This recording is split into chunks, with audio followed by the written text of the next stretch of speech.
Salut la gang, c'est Samuel, conseiller syndical à la recherche pour la CSD. Alors aujourd'hui, je suis avec une bonne gang de militants et de militantes de la CSD ainsi que les camarades de la CSN et on s'en va à Ottawa demander au gouvernement de Justin Trudeau des modifications importantes à l'assurance-emploi. Ça fait plusieurs années qu'on n'arrête pas de le dire. Il y a plein de problèmes. Notre régime d'assurance-emploi laisse tomber les gens dans des gros problèmes. Il est temps que ça change. Alors, on se dirige pour avoir les changements qui sont demandés depuis plusieurs années. Le niaisage des libéraux, c'est temps que ça cesse. Les normes d'admissibilité au niveau de l'assurance-emploi sont archaïques. On demande que ce soit accessible et également que les gens soient traités avec dignité. Il n'y a personne qui choisit d'aller sur l'assurance-emploi. Et là, la goutte qui fait déborder le vase, c'est les points sur lesquels il y avait eu des consensus. Le ministre Boissonneau semble vouloir reculer.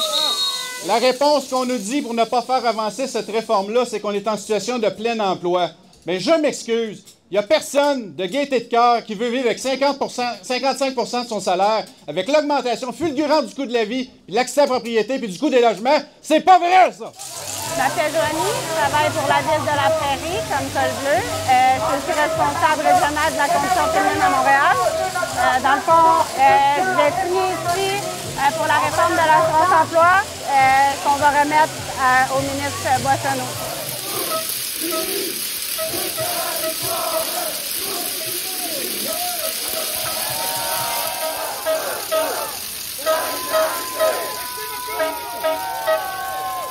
Depuis 2015, le Parti libéral nous promet une grande réforme de l'assurance-emploi parce que c'est un parti qui se dit le Parti des travailleurs et des travailleuses. En 2024, bien, visiblement, ces promesses-là n'ont jamais été au rendez-vous. Bien qu'on ait eu des consensus, qu'on ait participé à plusieurs tables de concertation pour arriver à quelque chose en matière d'assurance-emploi au niveau, entre autres, de l'admissibilité pour les travailleurs saisonniers, conseil d'appel, aujourd'hui, il n'y a rien qui avance.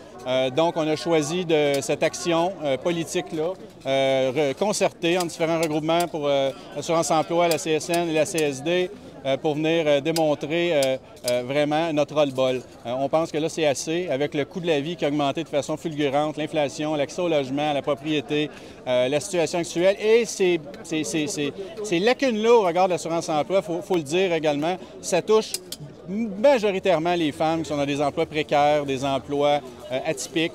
Donc, ils ont rarement accès au régime d'assurance-emploi. Donc, aujourd'hui, je pense qu'on a mené une action qui a porté, puis il ne faut pas lâcher ce combat-là.